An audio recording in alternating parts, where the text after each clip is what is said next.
Na data em que a Câmara dos Deputados acatou a prisão do deputado Daniel Silveira por ordem do ministro Alexandre de Moraes do Supremo Tribunal Federal, o psicólogo Renan Moraes, que está preso também a mando do ministro há mais de 8 meses, relatou a sua história. Renan Moraes disse: "Dia 17 de junho de 2020 eu fui preso. Fiquei 8 dias numa cela da Polícia Federal em Brasília e depois fui para a prisão domiciliar, monitorado por tornozeleira eletrônica, onde estou até hoje. Já são 8 meses. Quando fui preso, não sabia de qual crime estava sendo acusado. Até hoje não sei, mas sei que não cometi crime algum. Não há uma acusação formal, não fui indiciado, não sou sequer réu, não fui julgado e não fui legalmente condenado. Repito, não sou sequer réu. Advogados, juristas, policiais e servidores que tomam conhecimento desses e de outros detalhes da minha prisão sempre se surpreendem e usam adjetivos como inacreditável, surreal, absurdo, bizarro, ilegal, inconstitucional, atípico. Aluguei um apartamento aqui em Brasília, onde estou morando. Não sei até quando vou ficar aqui. Não há prazo ou previsão para isso acabar. E eu não sou o único. Com a prisão do deputado Daniel Silveira, já somos 8 em situação totalmente atípica. Minha prisão é injusta, pois não cometi crime algum, mas cumpro a pena tranquilamente, pois tenho a consciência limpa. Fiz o que devia ser feito. Eu sabia que as consequências poderiam ser graves. Acampar e protestar em plena esplanada dos ministérios é algo sério. Hoje, desejo que a situação do deputado Daniel Silveira se desenrole de forma que não atrapalhe os avanços do governo Bolsonaro, que já estava em trégua, entre aspas, com os outros poderes do Brasil. Essa prisão é absurda, nem deveria ter acontecido. Daniel Silveira livre." Questionado sobre quem são e onde estão os outros presos políticos, Renan respondeu: "Sarah Winter, Oswaldo Eustáquio, Daniel Miguel, Daniel ativista e eu estamos em Brasília. Érica Viana em Campos dos Goytacazes. Arthur Castro em Niterói. Emerson Rui, Mito Show em Salvador. E agora também o deputado Daniel Silveira." Começar. Boa tarde, pessoal. Hoje eu tô aqui com o Dr. Geraldino, que é um dos advogados dos 300 do Brasil, e nós vamos falar sobre o inquérito 4828, que é conhecido como o inquérito dos atos antidemocráticos. E é por causa desse inquérito que hoje eu estou presa aqui no Distrito Federal. Por enquanto no Distrito Federal, né? Porque eu vou voltar para Campos, vocês me aguardem aí na planície. E o doutor Geraldino também, né? Ele tem advogado para outras pessoas que têm sido vítima da perseguição do STF. O senhor pode falar o que é esse inquérito, primeiramente? Olha, esse inquérito está baseado nas manifestações a favor do governo e, segundo a PGR, seria contra os outros poderes, seria o Congresso e o STF. Na verdade, o que acontece? O que nós vemos é uma perseguição específica dos apoiadores do presidente. Nenhuma outra manifestação que teve contra o governo está sendo apurado nesses atos antidemocráticos. Nós tivemos aí o Antifas, que quebrou, que destruiu, e que ninguém fez nada. Depredar, quebrar, não é motivo de prisão nem punição. Agora, o caso, você se manifestar e discordar, aí sim está sendo punido, e a Érica está aqui pagando o preço de querer defender os direitos de nós brasileiros. O que acontece? Eu fiz uma pesquisa, né, sobre esse inquérito, e a primeira coisa que eu encontrei de notícia mais antiga foi sobre a Procuradoria-Geral da República, que entrou com o pedido da instauração de inquérito no STF em virtude dos atos do dia 19. Só que dia 19 não existia ainda os 300 do Brasil, e muito menos eu nem estava aqui em Brasília. Bom, isso tudo que você está falando, essas dúvidas que você está, nós também já colocamos em vários documentos, em várias peças que estão lá. O que acontece? Eu entrei com habeas corpus para a Sara, eu entrei com habeas corpus para a Folha Política, eu entrei com vários habeas corpus questionando, primeiro, a legitimidade do ministro Alexandre de Moraes. Por quê?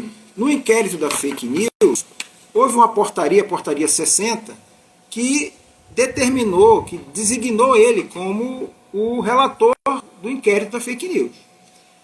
Esse inquérito 4828, que é o que apura esses atos antidemocráticos, não tem portaria nenhuma. Não tem nada que vincule ele a essa investigação.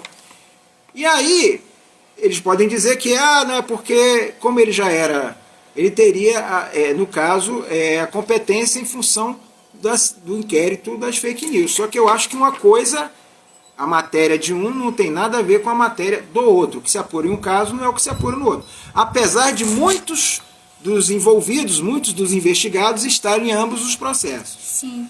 No caso, o senhor tinha falado comigo sobre a competência do PGR, né, em relação a pedir investigação, alguma coisa do tipo. Pois é, o PGR, as atribuições dele estão delimitadas na própria lei. E no caso do Procurador-Geral da República, ele não pode processar pessoas que não têm foro privilegiado. Ele pode até receber informação e encaminhar para o Procurador-Geral, que no caso o fato seria contra a União, e aí a Procuradoria da República tem que apurar realmente, mas aí temos o Procurador-Geral, o Procurador Regional, que atua na esfera da Justiça Federal. Crimes contra a Lei de Segurança Nacional são apurados na Justiça Federal. Isso é o que está na Lei de Segurança Nacional. Quer dizer, já foi definido isso. Antigamente era atribuição da Justiça Militar. Então, os crimes atualmente praticados políticos, os crimes políticos, são apurados na Lei de Segurança Nacional, que quem tem competência para investigar isso é a Justiça Federal, e não o Supremo Tribunal Federal. O Supremo Tribunal Federal é uma instância revisora, é uma instância que está lá para guardar a Constituição. Sim. Então, no caso, até o PGR me tratou como se eu tivesse foro privilegiado. Exatamente, isso é um questionamento que nós fazemos. Todos os que não são... todos que não têm cargo político, no caso aí, tem alguns deputados que poderiam sim ser investigados a nível de Supremo Tribunal Federal. Agora, tem decisões no próprio Supremo Tribunal Federal em que já se definiu que não há foro privilegiado, mesmo que haja litispendência. O que é litispendência? Mesmo que você tenha um processo, esteja vinculado com algum deputado, os deputados respondem no Supremo Tribunal Federal e você responde na Justiça Comum. No caso aí seria a Justiça Federal. Vou recapitular aqui para o pessoal. Eu me chamo Érica, eu sou de Campos dos Goytacazes, estado do Rio de Janeiro. Eu vim para Brasília no dia 22 de maio participar do acampamento dos 300 do Brasil. Eu nunca fui liderança, nunca fui influenciadora digital, eu não sou deputada, não sou ministra. O senhor até falou isso, que eu estava sendo tratada como se eu fosse ministra também. Só a parte ruim, né? Porque na parte boa eu não estou sendo tratada como parlamentar. E fui presa no dia 16 de junho. Né, junto com o Arthur, com o Renan, com o Mitochou, com a Sarah Winter. A Sarah, no caso, foi presa no dia 15. E desde o dia 24 nós estamos usando tornozeleira eletrônica em prisão domiciliar. No caso, o Arthur, o Renan e eu ficamos em Brasília. O Arthur conseguiu, com muito custo, voltar para Niterói. E eu agora estou lutando para voltar para Campos. E assim... Eu não sei qual é, até hoje, quando o oficial de justiça chegou na prisão, a Sarah perguntou, qual é o nosso crime? Ele não soube dizer. No caso, qual é o meu crime, doutor? Não tem exatamente o que estão fazendo. Eles estão tentando arrumar uma tipificação para o seu crime. Estão querendo te enquadrar na Lei de Segurança Nacional. Bom, a Lei de Segurança Nacional, para que você infrinja um artigo, lá, você teria que ter o dolo real. Você primeiro tem que ter o perigo real. Eu sou um perigo? O fato, a sua atitude tem que realmente ensejar um perigo às organizações. O que não acontece nesse caso. Ninguém, em momento algum, atacou ou usou de violência, ou ameaça, ou constrangeu. Ninguém explodiu nada, tudo isso. Já tem decisões até de gente que explodiu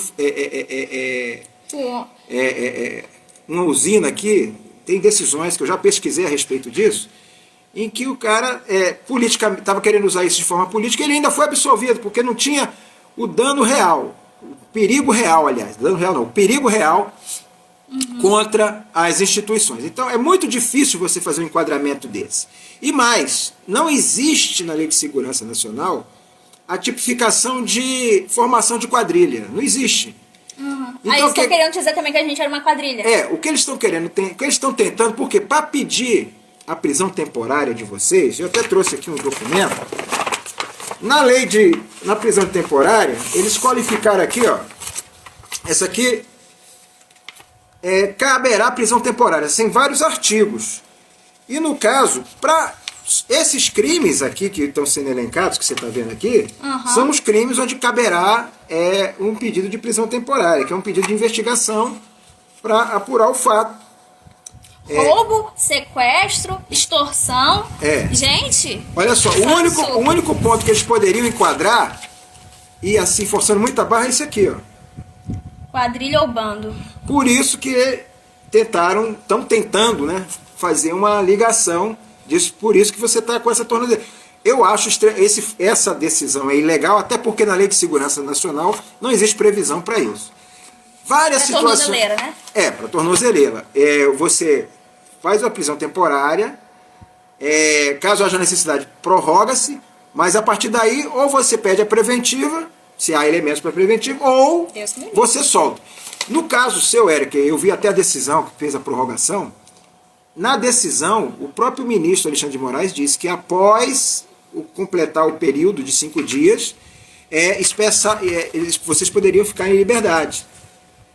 Acontece que no dia que vocês iam ser colocados em liberdade, houve um pedido da delegada federal para que... Doutora Denise? A Denise. Sem nenhuma base legal para isso, pediu, e a Procuradoria também foi favorável, Procuradoria que atua nesse caso, ao meu ver, ilegitimamente, para que convertesse isso em medidas cautelares, mesmo sem previsão legal na Lei de Segurança Nacional, que é o que estão atribuindo a ele. E a própria formação de quadrilha. Para ter a formação de quadrilha tem que ter um crime. Cadê o crime que foi tipificado? Ela está aqui em Brasília, respondendo ao inquérito, que ela sequer foi indiciada. Ela já está aqui há quase 3, 4 meses sem ser indiciada, sem ter um motivo. E a gente, nós advogados, estamos sem ter acesso aos autos. Esses documentos que estão aqui na minha mão, que foram disponibilizados, eu advogo para vários, foram disponibilizados para várias pessoas, são 6 ou 7 volumes. Só disponibilizar aquilo que é interesse deles. A maioria dos fatos aqui, o que a gente vê, é uma tentativa de criar um nexo entre as manifestações e a presidência da República. O senhor tinha falado, tudo aqui que está escrito aqui é para tentar incriminar o presidente. Exatamente. Vocês entenderam? Aí muita gente tem feito essa pergunta para mim, doutor. Algumas pessoas, até na minha cidade, que eu falo sobre manifestações, falam que estão desanimadas de participar de manifestações, porque nas manifestações elas veem que estão defendendo um presidente que não nos defende. Qual a posição do presidente nisso tudo? Ele pode nos dar um apoio? Olha, eu acho que o presidente ele está agora fazendo o que é certo. Ele está trabalhando, a população toda está vendo que ele está sendo boicotado. No caso aí do coronavírus, sempre esteve certo. Ele sempre defendeu a cloroquina, ele sempre defendeu que as pessoas trabalhassem. E quem sempre foi contra isso? São os mesmos que prenderam vocês. Então, é isso que vocês estão se manifestando. Pensem nisso. Vocês não estão se manifestando em defesa do presidente. Se o presidente cair, virá outro que vai prejudicar vocês. Vocês estão defendendo o seu voto, vocês estão defendendo os nossos direitos de nos manifestarmos. Os princípios que a gente acredita e que esse homem representa. Exatamente. Que caindo o Bolsonaro, gente, só ele para aguentar isso tudo. Outro não aguentaria. Ele suportou uma facada, ele poderia ter desistido. E ele não desistiu. E isso que eu falo pra vocês, eu tô aqui preso, vou parar na colmeia, né? Na penitenciária, tratada como se fosse uma bandida qualquer, e eu não desisti, e eu não vou desistir, tá? É uma luta, é um sistema que já está há muito tempo corrompido, existe aí, foi até recentemente mencionado pelo ministro Marco Aurélio, em uma entrevista, que existe um favorecimento das esquerdas, todas as manifestações que são feitas por parlamentares de esquerda, são sempre atendidas. Recentemente, o próprio ministro Alexandre de Moraes impediu que o presidente nomeasse o delegado, que seria o superintendente da Polícia Federal. Isso é uma atribuição do presidente da República. Houve uma interferência a pedido de um partido de esquerda. Então, o que está sendo feito é uma tentativa de inviabilizar o governo. Que não está acontecendo. O governo está conseguindo se viabilizar. Graças a Deus, o governo federal, com esse projeto aí de ajuda, de auxílio emergencial, está fazendo a maior divisão de renda do mundo. Já foi feito. Aquilo tudo que a esquerda arrotava e dizia que fazia com o cesta básica, o presidente está ajudando brasileiros hoje a não morrerem de fome. Nosso maior combate não é nem contra o vírus, é contra a fome. Sim, e fome essa que as pessoas foram condicionadas justamente por políticos esquerdistas que eram contra a cloroquina, que promoveram esse lockdown, essa quarentena que quebrou muita gente.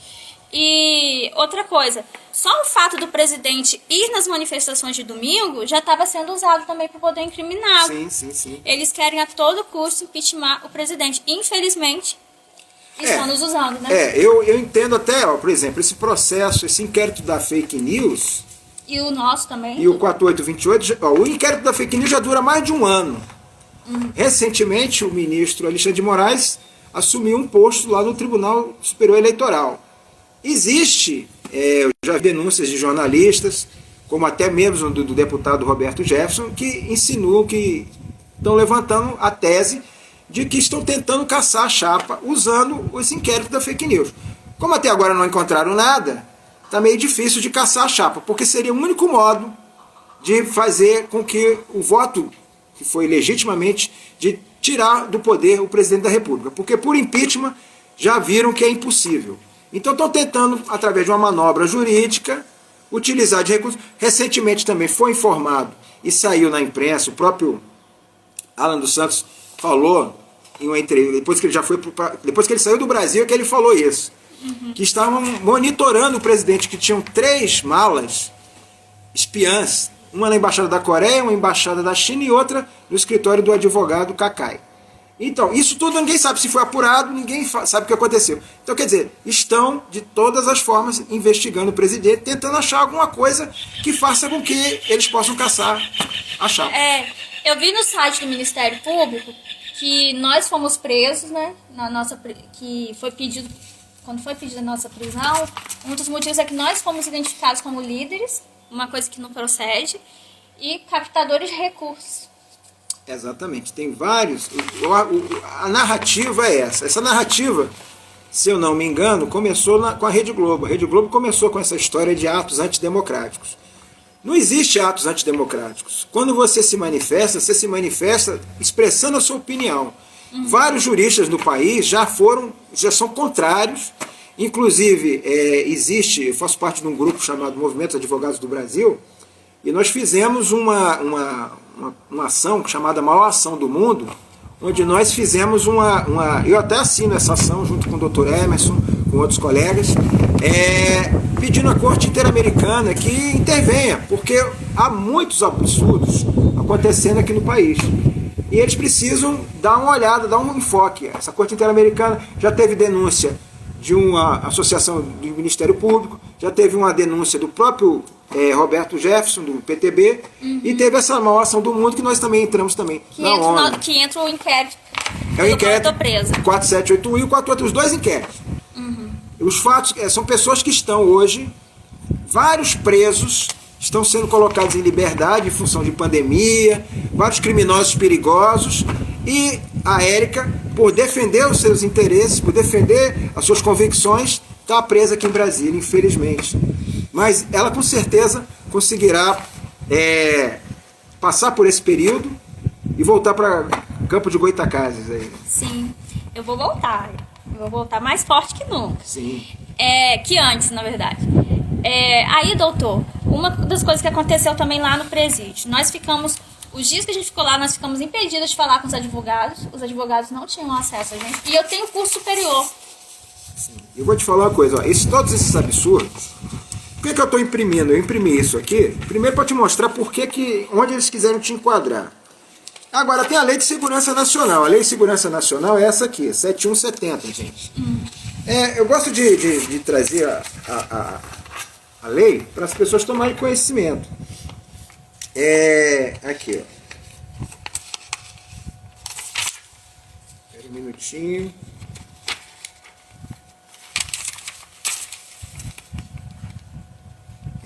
Aqui, ó. Durante as investigações, a autoridade que presidiu o inquérito poderá manter o indiciado preso ou sob custódia pelo prazo de 15 dias, comunicando imediatamente o fato ao juízo competente. Nesse caso aqui, juiz e autoridade são os mesmos. Em caso de justificar a necessidade, esse prazo poderá ser dilatado por mais 15 dias, por decisão do juiz a pedido do encarregado do inquérito, ouvido o Ministério Público. A incomunicabilidade do indiciado no período inicial das investigações será permitida pelo prazo improrrogável de no máximo 5 dias.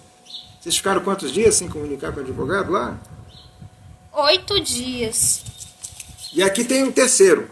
O preso ou custodiado deverá ser recolhido e mantido em lugar diverso do destinado aos presos por crimes comuns, com estrita observância do disposto.